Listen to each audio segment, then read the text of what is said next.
What does give you energy in your work versus what drains your energy right now? It's two things.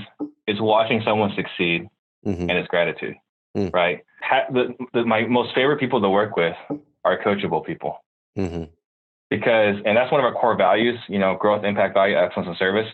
Growth is what that means is that you're coachable, right? And I'm not saying you can't be cocky, like be cocky, right? To be a good salesperson, you have to have a very high level of confidence, but also recognize that you're not perfect and that we can make a couple of changes here and there. Mm-hmm. So for me, watching someone grow, and not just grow, but see how you're helping them and for them to be grateful. That's always been my passion. It's fulfilling, and I can't find anything more fulfilling than developing other people.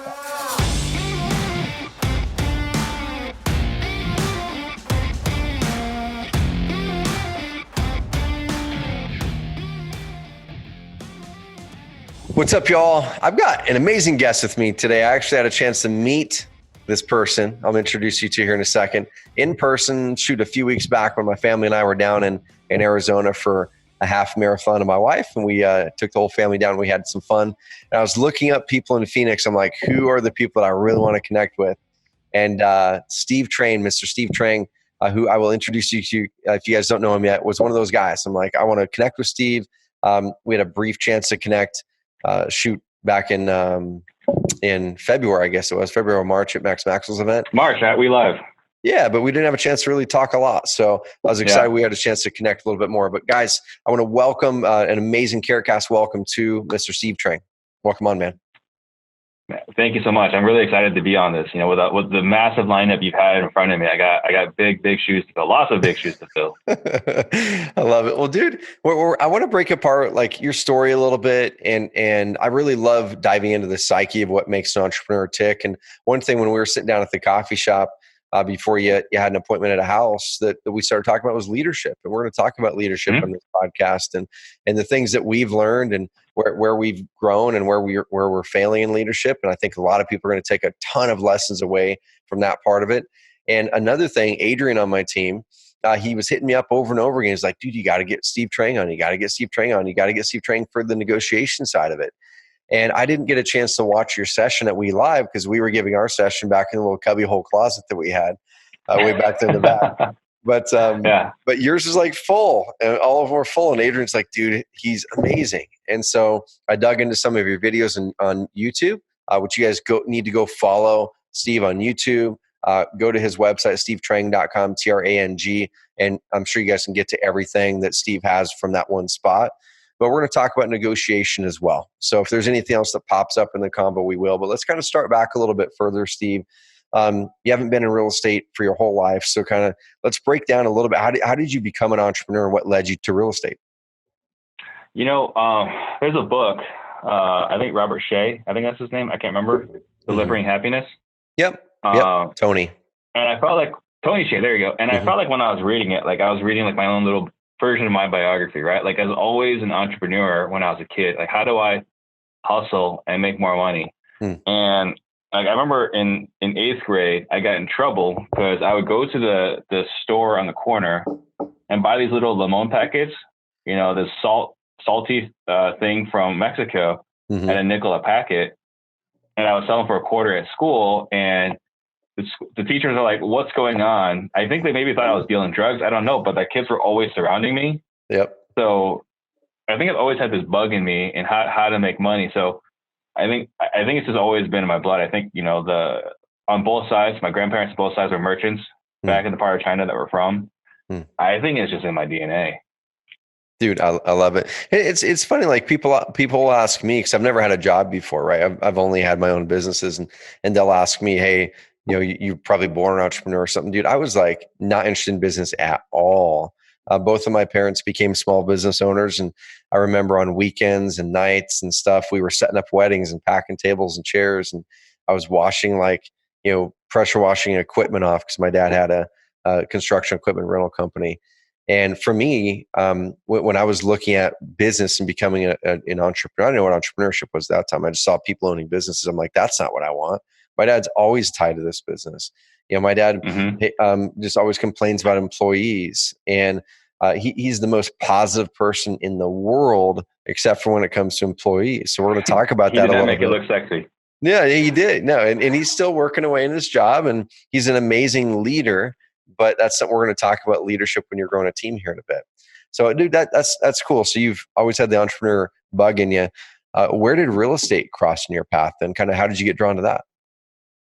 So somewhere along the way, right, I was always pretty good at math. So I went to Arizona State University, went down the engineering road only because, it sounds kind of crazy, but that was the easy path for me because I was good at math. Yep. So I did it not because I was passionate about it, just because it just fit, for my personality, for what I was good at. So I went down that road. I graduated right after 9/11 and the dot-com bust. So only options then was to go to graduate school. Went to get a master's degree in electrical engineering at UC San Diego. And with that, I was able to work at Intel. And the economy was still pretty rough, in 2004, 5. So I just decided to, pursue that. And after I did that for a few years, my buddies and I started buying rental properties, right? We all read Rich Dad, Poor Dad. We all read, the quadrant, cash flow quadrant, whatever, that's the other book. And so we started buying rental properties, and I met a real estate agent. And I was like, what exactly do you do? And he's like, I just talk to people all day. I was like, really? He's like, yeah. And I was like, what do you make? He's like, I make $100,000 a year. I said, well, I can do that, and believe it or not, I was pretty cocky, really full of myself. So I figured, well, if this guy can do it, then I could definitely do it. So, and it wasn't him specifically. It's just you hear all these horror stories about real estate agents. So it's I'm just going to go ahead and do this. And by determination and, the being, intelligent, this should be able to work for me. And that was a really humbling experience when I got into real estate, because no, it was not easy. It was a completely different skill set as an engineer that you never have to become a realtor. So the first 2-3 years really sucked, on top of, the Great Recession. Yep. So you dove into that. You were doing rental properties first. What were you guys doing there? Were you guys, so were you guys taking out loans, or do you have private loans? Did you have your own money with them? Kind of how'd you fund those early deals? At that time, we didn't know a whole lot. So we were going through banks, and we were getting qualified for loans. And there's 4 of us doing, we had an LLC together, and we were taking turns getting mortgages. But thank God the banks were declining our loans, because then otherwise we would have been even worse position after, missing payments and going foreclosure and all that other fun stuff. Yep. So what happened to those properties? Did you end up having some problems with them when things took a dive? Yeah. So we ended up acquiring 3 properties. One went to short sale, one went to foreclosure, and one actually did well, and we used that to pay off some of the losses from some of the other properties. Cool. But it all ended up being a wash and ruining a couple of our guys' credits. Gotcha. Well, dude, so I want to kind of revisit that here in a little bit, because it's so funny. A lot of the really experienced investors that I'll talk to that have been around for years, it's a common story. It's like you get in when things are doing great or seemingly great, and you're in Phoenix. So I need to set the stage there for people, which is a crazy competitive market. And we'll kind of tie it into where we are today. And I'd love your opinion on the Phoenix market here in a bit. But what was it that made those early deals not work? Did you pay more for them and you weren't able to get the rent out of them that you're needing? Did the rental market drop? Kind of what was it that didn't work there? Could you not? So the first one that went into foreclosure is because we began with the intent to flip, and the market started declining. And as the market started to decline, the guys were thinking, hold on. So 3 of the guys were saying, well, let's just go ahead and keep it as a rental until the market turns around. And I was like, look, we're only making like $5,000. I don't care. The goal was to flip it. Let's not rent it just because we're not making as much money as we want. Yep. But it's a joint partnership. So I didn't push too hard. We're best friends. We're still really good friends. So you guys want to just hold on to it as a rental, then that's fine. We'll hold on to it as a rental. And we were doing vacation rental by owner for a while. VRBO was just growing. It was just starting at that time when we were using it. Yep. It's not the same juggernaut it is today. And so we were renting it out as a vacation rental to pay our bills. And so we're working, not me, 2 of the guys are working as far as dealing with the potential renters, the people that are flying into town, and then the cleaner, to break even. every single month. And after a while, we're like, look, let's just let this go. Like, what was the point? Yeah. Yep. We didn't do this to work hard to make zero money. And so we let that one go. And then the other one we acquired, we let it go as a short sale because, we again, same story. Like, we're so upside down. What's the point? So, dude, that was kind of what happened during that last shift. And now what's happened in the last 10 years? Because you're doing insanely well right now. You guys have a great business. What's happened the past 10 years then? The market started to shift. Those 3 properties, they went through what you just talked about there. You became a real estate agent. Now what? What brought you up to today?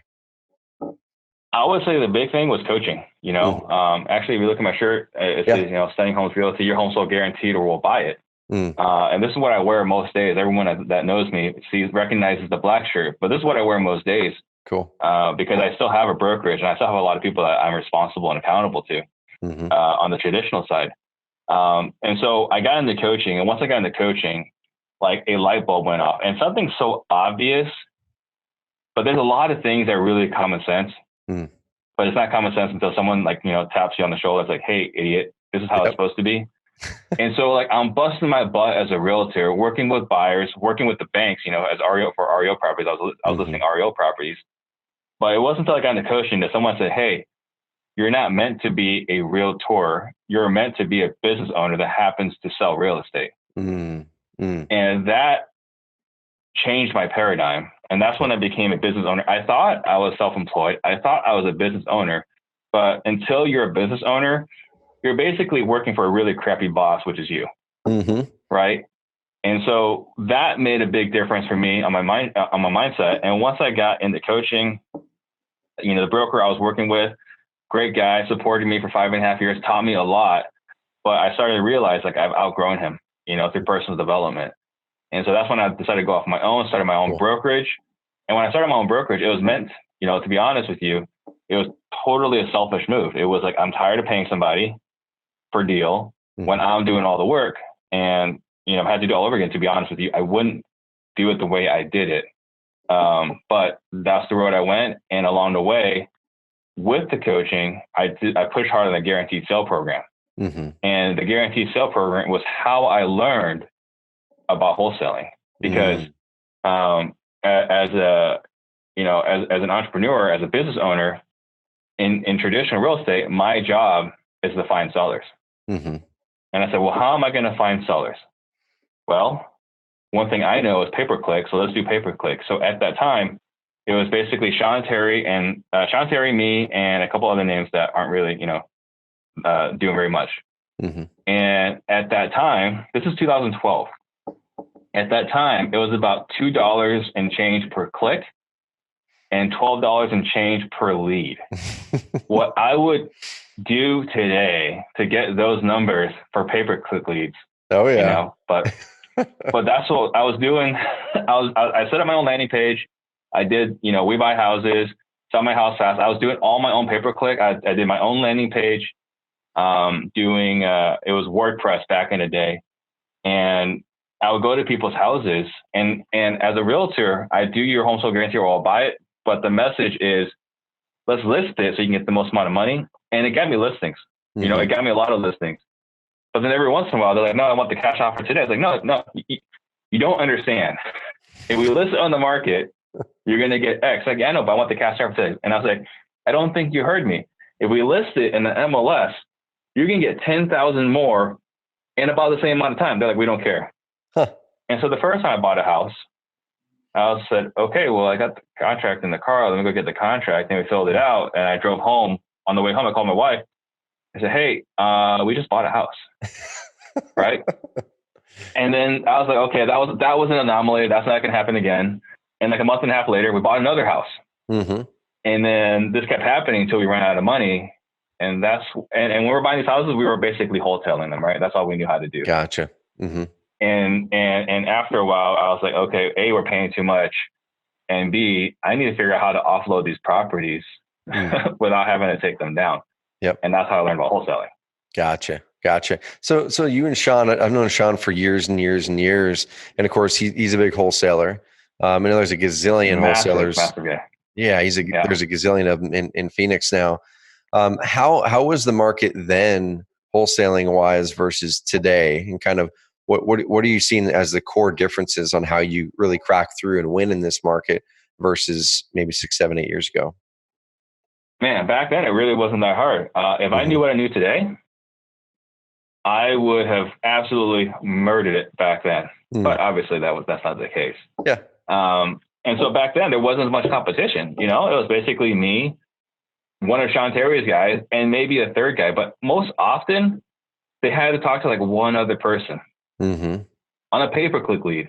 Yep. Back then.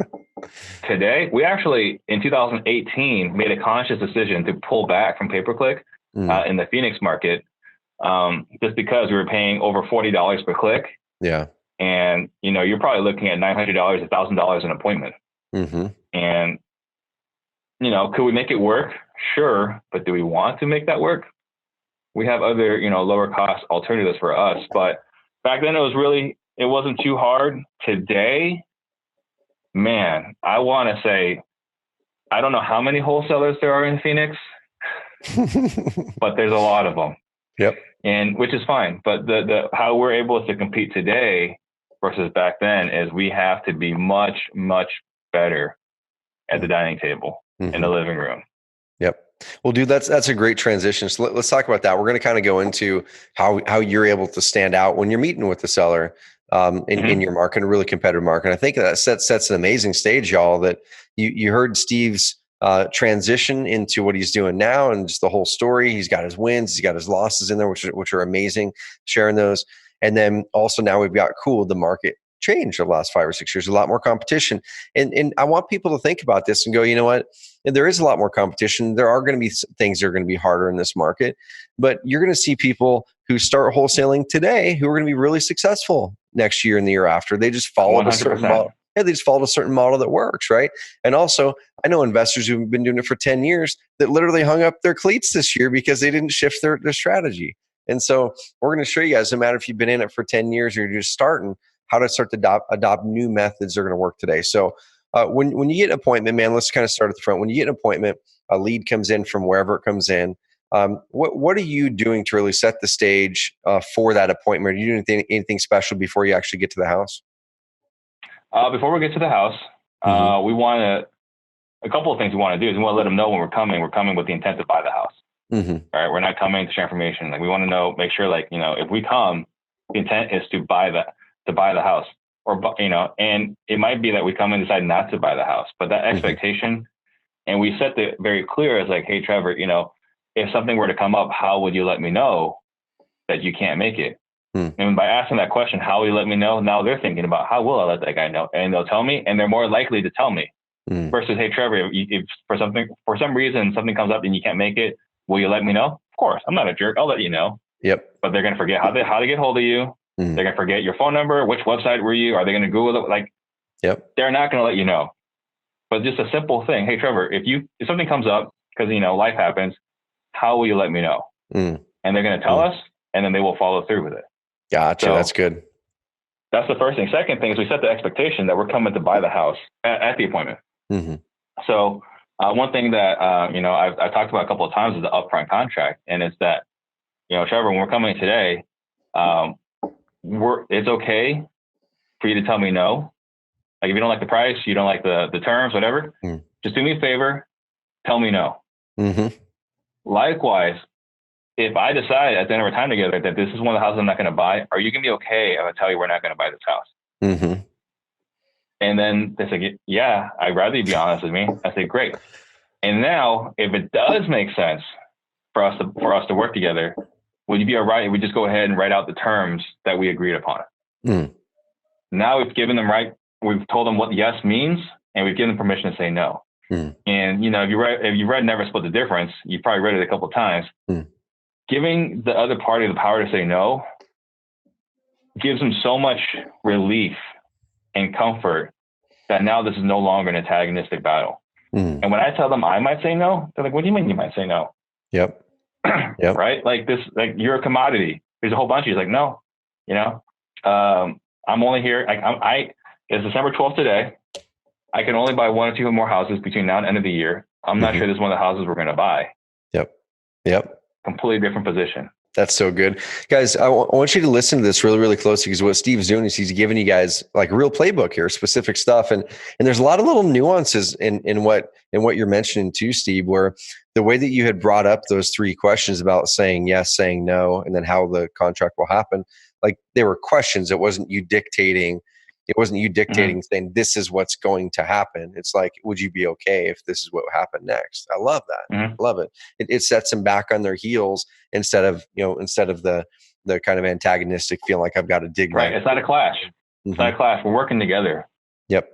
I love it. So you show up to the house. What are you doing that's standing out to win deals right now in your market when you show up and you're sitting at the table with the seller? I think one of the big things is we're developing pain. And every sales training says find pain, right? There's no sales training that says like don't look for pain. Yep. The difference is when we find pain, we're gonna develop the pain. And what that means is I'm gonna ask you, okay, so can you tell me more about that? I see. How long has that been going on? What have you done about that? Did that work? Oh, okay. Well, what are you gonna do next? What's going to happen if you can't solve this problem?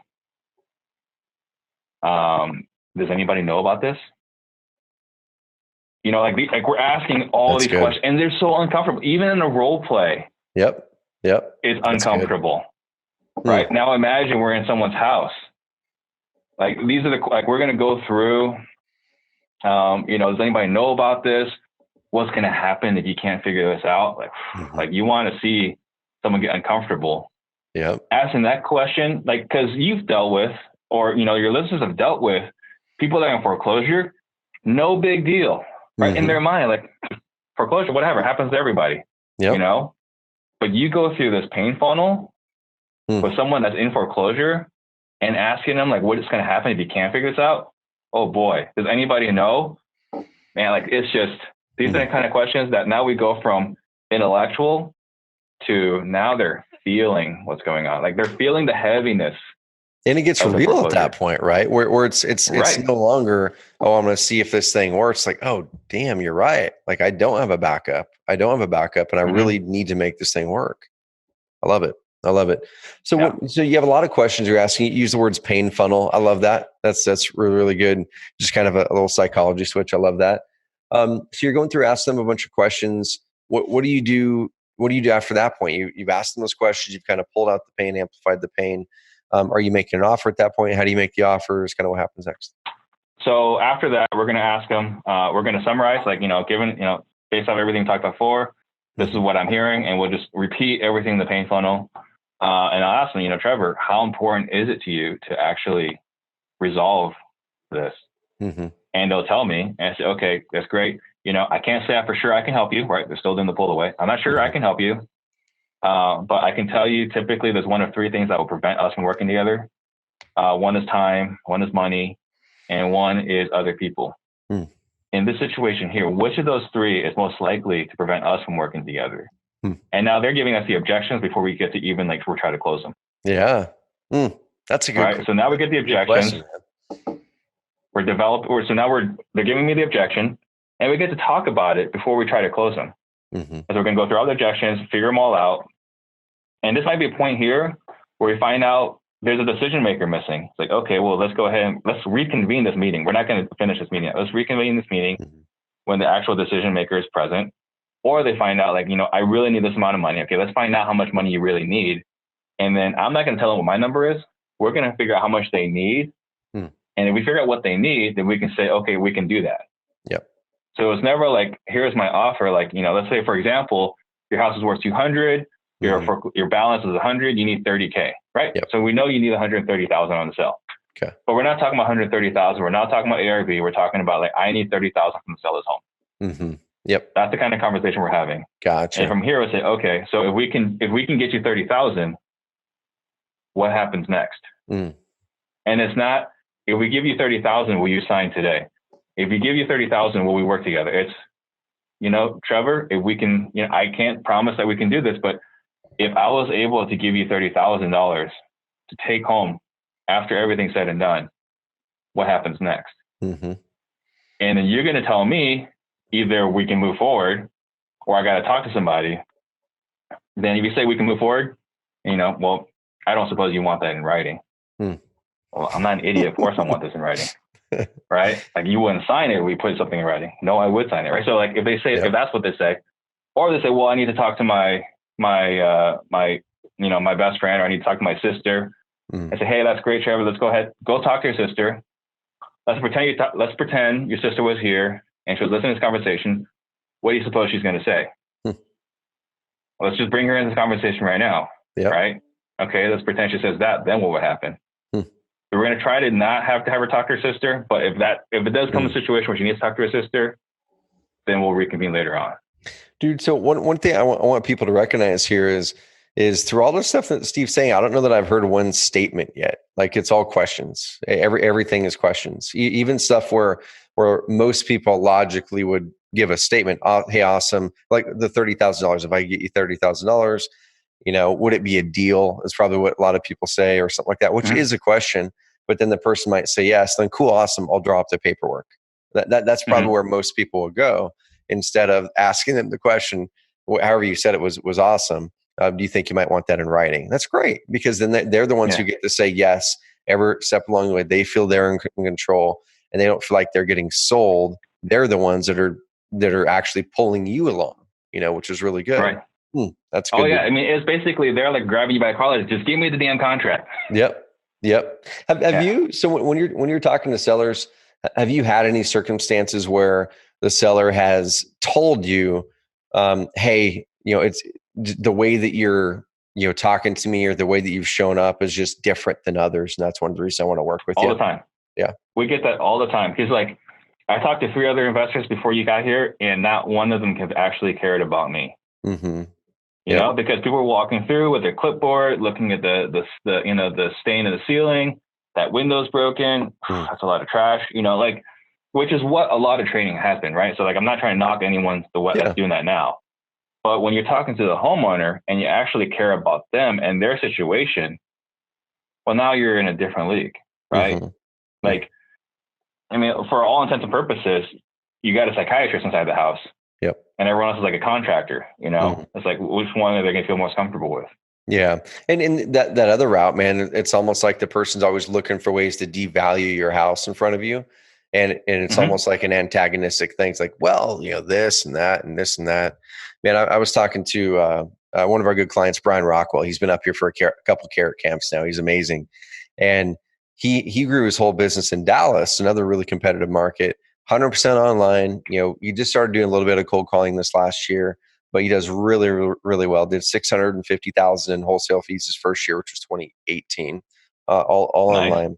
But then he saw some things get way more competitive this year. And it's funny because I want to give you some kudos here. He was at We Live. He was at Max's event in Dallas, and Brian was starting to see some of his lead to close ratio get worse. And he would even text me and say, hey, I'm getting the same volume in PPC and SEO. And he's ranked number 1 in Google for, the Dallas phrases pretty much on his carrot site. Awesome.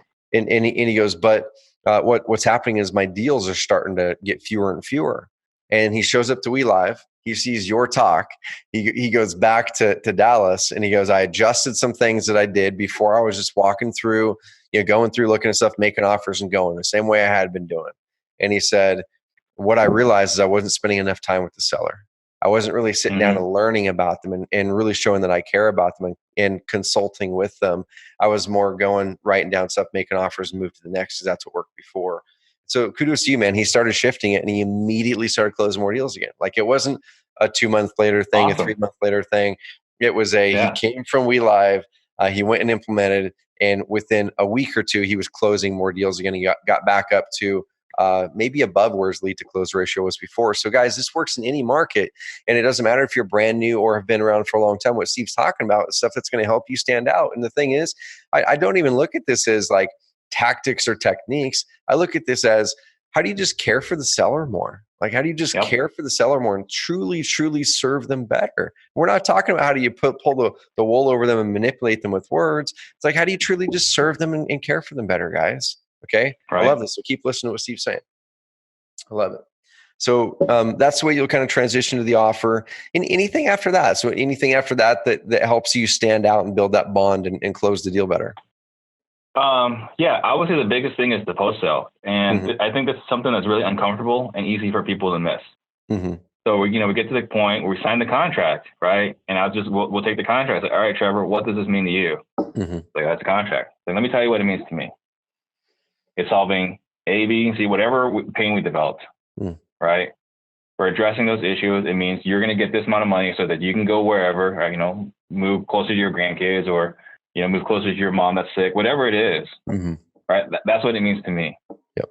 So Trevor, if you feel uncomfortable in any way, just please do me a favor. Go ahead and cancel the contract right now. Just go ahead and tear up the contract right now. And they're like, no, I don't want to tear it up. Okay. And I said, Trevor, I just want you to know, like, in this market right now, lots of people are cold calling, lots of people are texting. Somebody might even call you and tell you they have a higher offer. What are you going to tell them? I'm going to tell them my guy, Steve. Okay, great. So 2 things here. A, we've given them a chance to cancel. Yep. So tonight at 3:00 in the morning, like, what the hell did I just do? Well, Steve gave me a chance to cancel. I'm not going to cancel on that. I already gave him my word. Yep. And then B, those wholesalers are definitely calling and texting. Yeah, for sure. 100% happening.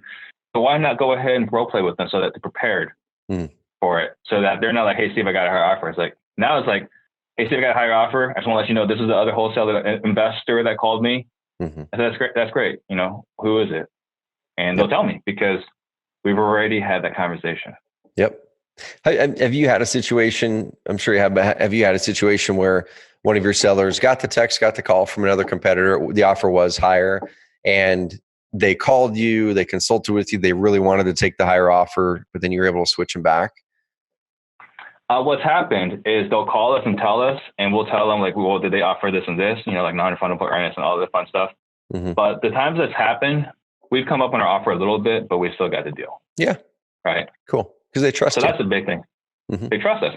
And here's the other thing too. There have been deals, like, I don't know if we've talked about the scorched earth, or you heard me talk about the scorched earth policy, but we're if we don't get the deal, we're just gonna go ahead and, subtly put some landmines under the welcome mat, in the dining room, sofa cushion, right?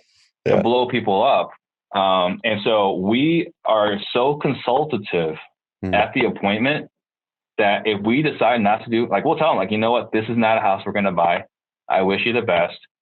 And we'll tell them, like, if, make sure they got these things, make sure they got the non-refundable earnest, make sure they got the proof of funds, make sure, anybody that walks through the house is a licensed contractor and not just some guy you don't want a stranger walking through your house. Like, we're going to give them all the stuff here to blow the other guys up. Yep. And what happens is at the end of this, they'll either revert back to working with us because they trust us so much, or they're like, hey, if we get these other offers, can we just have you review the offers for us?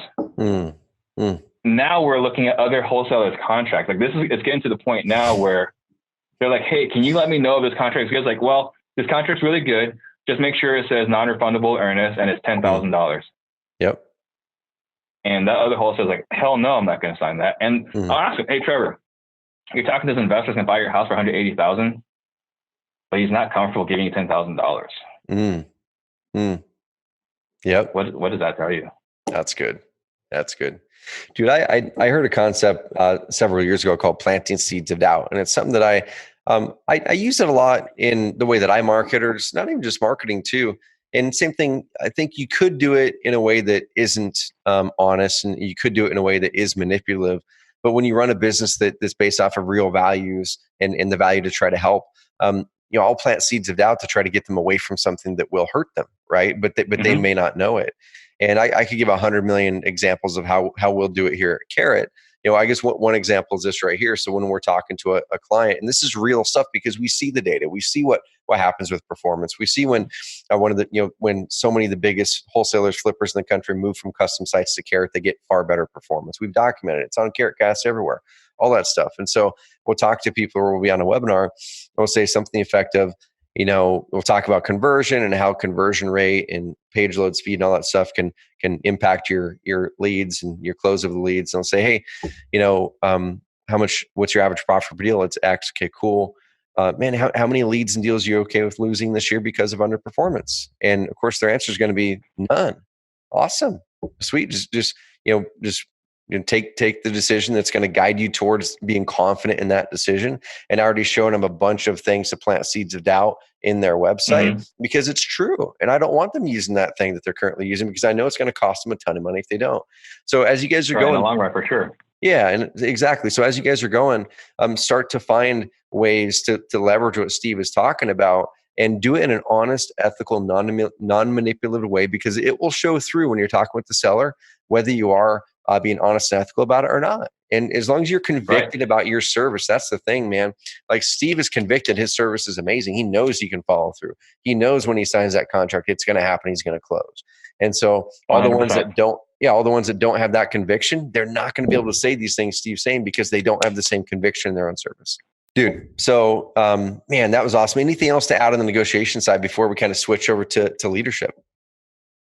I mean, that's the biggest thing. The other thing is like, when they tell us like they got to be at this price, I just tell them, yeah, go ahead and go. Like, you got an offer from the other guy, like go for it. You should take that offer. I'm not your buyer.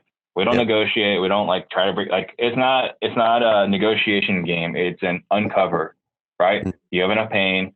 You haven't this is a house that we can buy, and it's really just it's this whole dance, just like when you're dating. Just to find out if this is a house we can buy. And if it's not a house that we can buy, if the number they want is unrealistic, let's tell them, hey, you know what? You should go ahead and list it with a realtor. You should go ahead and take the other investor's offer, knowing that it's going to come back to us. So or if we list a deal, we don't really care, right? Yeah. So I guess with the listing thing, what percentage of your deals do you tend to list versus buy right now? It's not as much as I would like, to be honest with you. I think we're doing anywhere like 4 or 5 houses a month on the wholesale side. Yep. And like one listing like every other month. It's okay. And for us, either we're closing too many or we're disqualifying too hard. I'm not really sure. But at the end of the day, I don't mind those numbers because wholesaling pays a lot more and it's a lot less time. Yep, it's quicker, and you're helping people either way. That's the thing, you're helping people either way. And I know you talk about it in your podcast. They're grateful. There's gratitude. How could you ever get too much gratitude from somebody? No way. No, you can't. Yeah. So when you buy someone's house, you're super grateful. When you list someone's house and they sell it for record time for a record price in the neighborhood, you're just an agent. Yep. Oh, true, dude. That's so funny. You just did your job. That's true. Guys, I want you guys, before we kind of switch over into the leadership side of things, if you guys like what you've heard here, this Steve's diving into, he's got a ton of that on his podcast and his YouTube channel. Just go find him on Real Estate Disruptors podcast, and then also on YouTube, just Steve Trang in Real Estate Disruptors on YouTube. So TRANG. I will link it up in the show notes, guys, because he's got awesome stuff. And I want you guys standing out in this market. I want you guys leveraging the leads that you're getting through Carrot or through elsewhere and making better use of them. Because if you guys can serve that client better, I want you guys serving the client rather than the person who's going to back out on a transaction or not follow through on it or whatever. So I couldn't agree more. Yeah, dude, I love it. So when we were sitting at that coffee shop, we talked about leadership a little bit. You and I have a commonality there, which a lot of people probably do. And it's funny, my daughter, you can't see the mess next to me right now, but I've got a big bookshelf here and I've got more bookshelves at home and I've got another one across the room. I have that bookshelf from IKEA. Yeah, exactly. Yep. I've got that one. The same one's across the way over there. And my daughter, my 5-year-old daughter, came in and she was going to organize my bookshelf for me because they weren't all like straight up and down. And there was ones lying sideways. And half the books are on the ground now because they won't all fit back up there with her method. But I started stacking them all. And I've got like leadership books and marketing books. And I've got a bunch of leadership books I'm going to start to go through again over this next year. But let's kind of start there. I know we kind of talked leadership books a little bit. I'll get that question a lot from people on Instagram. Hey, what book should I read or what are you reading? What are you reading right now? If you're not reading a book now, what was your latest book that you had read around leadership or something to improve yourself there? Oh, man. As far as leadership, I've gone through a lot of John Maxwell books. I can't say which one I've read most recently. I think it was the summary. It was like the 26 summary, but the one that impacted me the most was Good Leaders Ask Great Questions. Yep. And there's a whole bunch of questions in there. In fact, some of them are actually in my podcast, the 7 questions to ask in the learning session. Some of those questions are actually in my podcast. But the one about great leadership is there's 3 questions that if I take Adrian aside right? Mm-hmm. And I asked Adrian about Trevor. I was like, you know, the 3 questions: does Trevor care about you? Mm. Can Trevor help you? Can you trust Trevor to do what's best for you when you're not around? Mm. And if it's not a hell yes in all 3 questions, you've got problems. Yep. Right? For sure. Maybe not today. Maybe Yeah. not today, but a cancer may be developing. That's Right? good. It might take a couple of months, might take 6 months, might take a year, but a cancer is developing, and that's the beginning of someone that loves you to maybe get a little disenchanted, a little disenfranchised. Yep. Just falling a little less in love with you over time. And the time when we look at relationships, the times when spouses cheat, it's not because there's a hot secretary, right, or the pool boy. That's not what it is. When spouses cheat, the number one reason is because of lack of appreciation. And so it's the same thing. It's the same principle in business. The moment you start taking people for granted, the moment you're making decisions that's best for you, but not the company, not the team. These are the decisions. Like when I make a decision, it's not about my pocket today. Yep. It's about how is it going to affect all of us, because I can't succeed without my people. Right? Like if my people aren't happy, if they're not excited about working with me, boy, I can't go very far. Yep. And so maybe it's selfish, but it's a selfishness that benefits everybody, and that I want everyone to be happy. Otherwise, I can't be as successful as I want to be. I love it, dude. How many people work for or with you directly right now? Like I know you mentioned you have brokers and stuff, but what's your team look like right now? So I got my brokerage. We got 130 agents on my brokerage. I was looking for year to date. We're about 0.8% market share. So 1 in every 125 houses is sold by my brokerage. We got I got a title company. Only a couple employees there. I got my wholesaling operation, and that's me and my business partner Max Jimenez. We're 50-50 on everything. Cool. We've got 3 acquisition guys, 1 disposition guy, 1 integrator, 2 VAs in Mexico, 1 VA in the Philippines. And then I got my traditional team where I got basically 2 agents in there. What else? I got my app. It's basically a 4-person team. We're all kind of doing the work there. And I got my coaching program. It's just Max and me. Dude, so how do you? Because you have a lot going on, right? I mean, you have a lot of things going on there. How do you effectively lead all of that, and kind of what is your average, let's say your average day or average week look like, as far as how you're splitting time or splitting energy or focus or guiding and leading those forward? What does that look like for you? Well, I can tell you my goal every day is to wake up at 4:30. Do I win every day? No, it's a lot harder this time of year. But the goal is to be up by 4:30. And on days where I'm not running, I'm actively working on my business, where I was looking at my P&Ls or, some major task that's waiting on me that, it's the domino in the one thing, right? It was just one thing I do is going to help a lot of different things. So that's the time where I'm working on that. Wholesaling, I have my meeting with Max an hour and a half every single Monday, 9 a.m. And that sets the tone for the week. And after that, we're talking about 10, 15 minutes every day. And that's the extent of my involvement in the wholesaling operation. Okay. The brokerage, I probably spend somewhere around 5 or 6 hours, and all that time is predominantly mentoring. I've got some really, really heavy hitters in my office, guys that are crushing it, making a lot of money. And these guys I've been mentoring for years. So these guys I've been coaching to grow their business. Guys that are making $30,000 a year when they first started working with me, and now they're making anywhere between $300,000 and $600,000 a year. Dude, that's amazing. I love it. So I'm coaching these guys because Darren Hardy's one of my heroes. He wants to influence the influencers. I'm a combination of Darren Hardy and John Maxwell. I want to lead the leaders. So the extent of my involvement in the brokerage is really just coaching the guys inside the brokerage. And then all the other administrative stuff is handled by 2 rock stars in my company. Title company pretty much runs by itself. What else is there? The coaching program. I'm pretty much the driving force in the coaching program. It doesn't take really too much involvement. And the podcast. The podcast is me. Like, I got this awesome studio here. It's not mine. It's my friend's. Yep. I pay them $200 an episode. You know, it works. And that comes with a producer who does all the things. So, like, from day one, I knew I did not want a podcast studio. I knew I didn't want to invest in cameras and microphones and dealing with all the technical crap. Yep. So I called him. I said, hey, I'm going to start a podcast. We're going to do it live. We're going to be on Facebook. He's like, I can help you. We came to terms on price.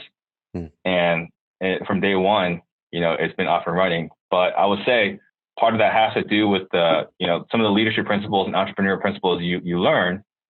Is there's no longer a question of what am I going to do?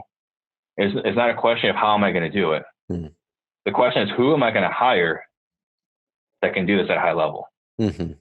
So for the $800 a month I pay for someone to record my podcast, I couldn't get a better price. I could not hire an employee and all this equipment for $800 a month. And they're already trained. You know? Like, they already know how to do all that stuff.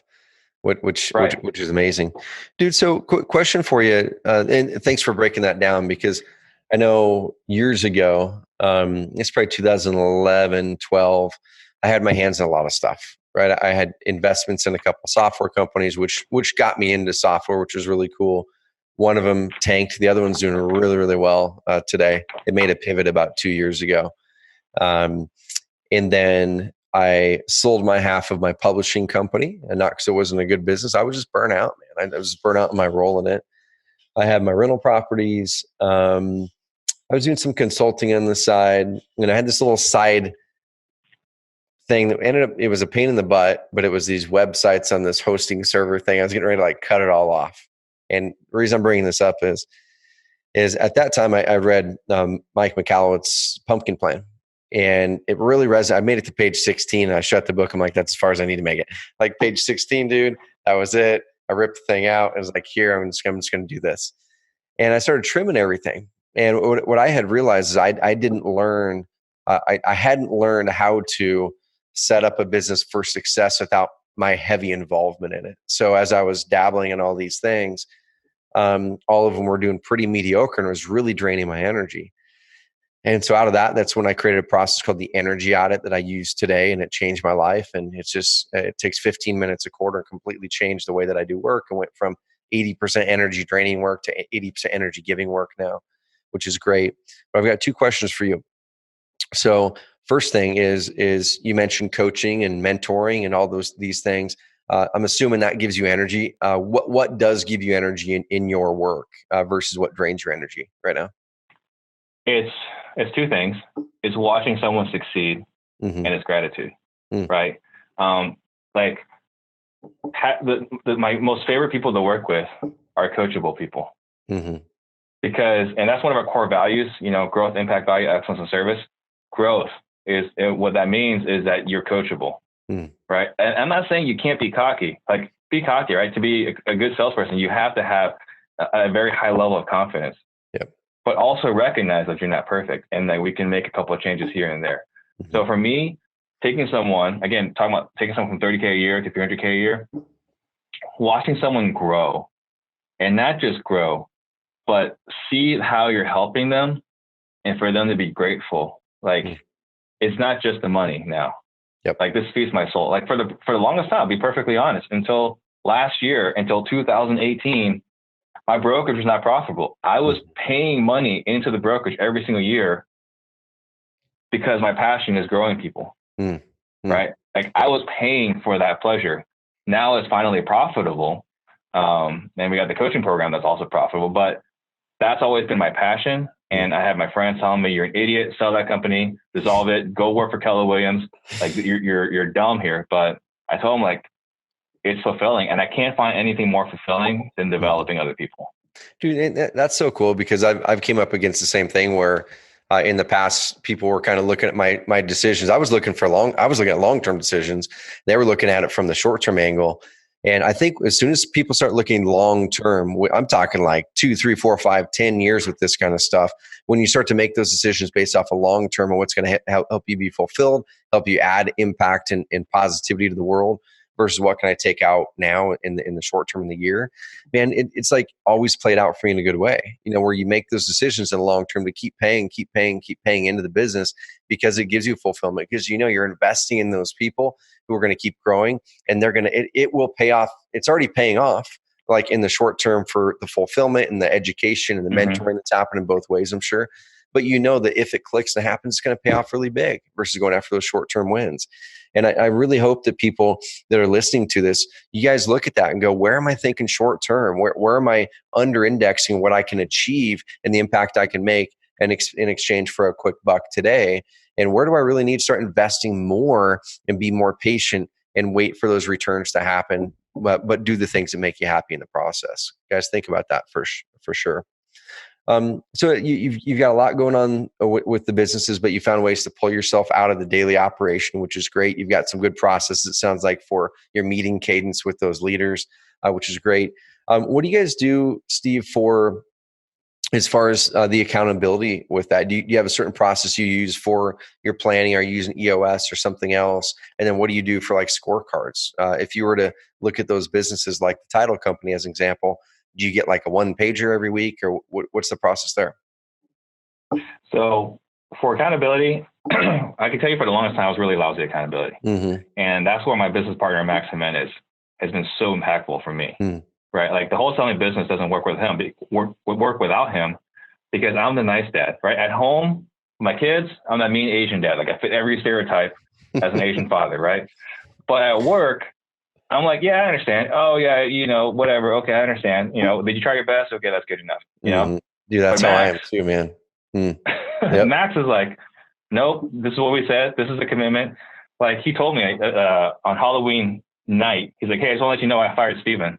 Like, oh, okay, what happened? He's like, he was dispositioning properties wrong, and I told him 3 times, and he kept doing it wrong. I'm done with him, and we moved on. I was like, okay, I can live with that. As a business owner, I can live with that. But could I have that conversation with Steven? I'll probably give him 5, 6, 7, 8 tries. Yeah. Yep. So Max has been absolutely instrumental in my business. As far as our wholesaling business, we run everything through EOS. When I'm talking about the 90-minute meeting with Max every Monday at 9 a.m., that's a level 10 traction meeting. Okay. We're going through exactly how it's written out in Traction. So there's a website called traction.tools.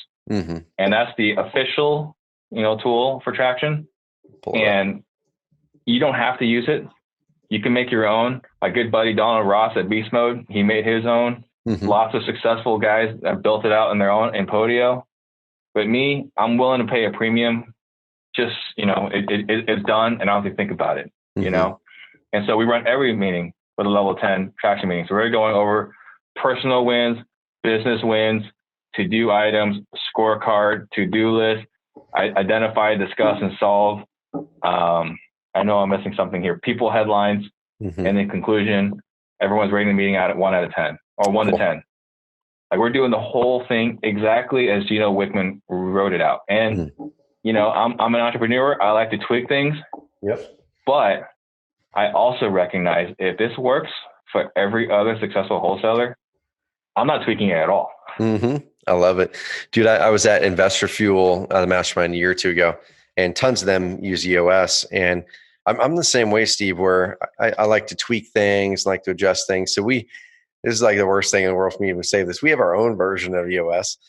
Probably not as good, but it works. We're always tweaking it, probably to be honestly more like EOS without us even knowing it. But my coach, he doesn't use EOS either, but it was interesting as we were going through our planning process, which works pretty darn good now. He sent me this document. I'm just going to show. If you guys are watching the YouTube version of this, you'll see it. If you're not, if you're on the podcast version, go to YouTube, go find us, Carrot, and go look up this episode with Steve, or just go to carrotcast.com. But it's funny. Dan, my coach, sent me this. It's the organizational checkup, and I'm going through that. EOS right at the bottom. So got great resources, guys. If you guys are building an organization, building a company, and you just want to make sure that you're leveraging the talents of people well, and you're creating alignment, adopt a platform, a system like EOS to get, like the name says, traction. That's going to be magical for you guys. I mean, the biggest thing for EOS using the traction is how much time we've wasted in meetings talking about stuff and talking about it again and talking about it again. And going through that part about identify, discuss, and solve is like, okay, here's the issue. We're not talking about anything else until we're done with this issue. And now we decided here's how we're going to solve it, create some to-do items. And then next week, I don't close it. We're supposed to close it, right? Next week, I say, hey, was that resolved? It wasn't resolved. Okay, now we'll revisit it. If it was resolved, great. Close it and we're done.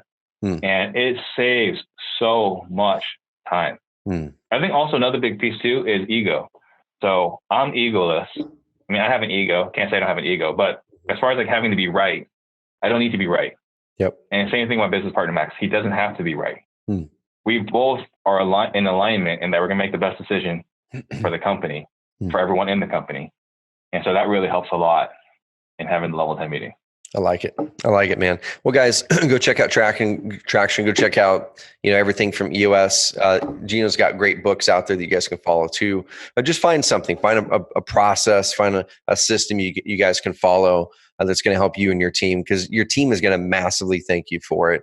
Until we start adopting something like this and doing the 1 to 10 ratings on meetings, we need to do that more. I was talking with our leadership team this last week where I was getting some reports from team members in multiple teams in doing some kind of skip level meetings with them. That's it's like, man, we spent a lot of time in these meetings. And so even when I feel like we're doing a pretty good job at our meetings at the company level, there's always room to improve. We'll do the ratings there decently often and need to do them more. Our leadership team wasn't doing it. And so talked about it with them last week, updated our trainings on that, and they're starting to do it and getting some good results, which is cool. Steve, I want to toss this your way. I know you have so much information online. I could talk with you about leadership, negotiation, and all kinds of stuff for hours more. And maybe we'll have you back for part 2 sometime in the new year. But where can people find out more about you? Where can they follow what you're putting out online? Where can they dive deeper down the Steve Trang content hole? The biggest thing is Instagram. At steve.trang, Trang. I am most responsive there. I'm not perfect, but I'm pretty responsive. I don't think anything goes unread for more than 3 days. So eventually I'll get back to it. So I don't ignore people. I may not be the most responsive, but I don't ignore people. And I would say that there's our Facebook group, Real Estate Disruptors. Our YouTube channel is a big one. Just Real Estate Disruptors, or on iTunes, Real Estate Disruptors. And then I hope you don't mind, but we're doing a workshop in January where we're going to go over everything we talked about here on the sell side and break it down over the course of a day. Because what happens is, like you got the words, we call it the book of magic words. Like it's great to have the words available, but if you don't have the tool ready at the right time, so it's not just what you say, it's not even how you say it, which is important. It's knowing the psychology of why you say it that way. It makes a massive impact, because now you're not saying something that doesn't quite apply, right? And so we're going to spend a whole day on just sales. And on the second day, we're going to talk about what we're doing as far as lead gen and so on. And so if anyone wants to check that out, it's just www.disruptors.com. That's, if you want to find out more about that workshop. That's a great domain, dude. That's a really good domain. Yeah.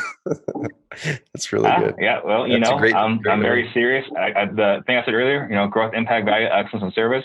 Excellence. All right. We're going to do it. We're going to do it right. Yep. I love it. Yeah. I love it. So it's www.disruptors.com is where they can find out about that. Cool. I love it. Yeah. And it's not for everybody. It's not cheap, but if someone that's wanting to just scale their business just a little bit more for 2020, that's who we're looking for. Cool. And guys, that's going to be such a big deal. I know, like we were talking, I'll kind of wrap this into a bow here, that markets change and evolve, and you've got to change and evolve with those markets. And just like Brian Rockwell, one of our longtime clients, he's doing amazing. He's getting into multifamily now. He knocked down a second multifamily deal just recently. Guys, one of the shifts he made early in the year was implementing a small sliver of what he learned for virtually free from Steve in like a very, very small session. It wasn't even like probably a 30 or 40 minute session. So as I can imagine, if you guys are able to sit there for a day and really go through everything, how it can transform your business and get you closing more deals like you used to be, or ramping it up and competing better in your market, or starting from the right platform, starting from the right start if you're just getting going in the market. So Steve, man, I appreciate the heck out of you hopping on. I admire what you're doing. I'm excited about what you're doing down there, and really excited about what you're doing on the podcast and helping to change people's mindsets in a big way. Any parting words for our audience before we wrap up this episode of the Carrotcast? I would say, this is a great time. I don't think there's ever been a better time to be alive.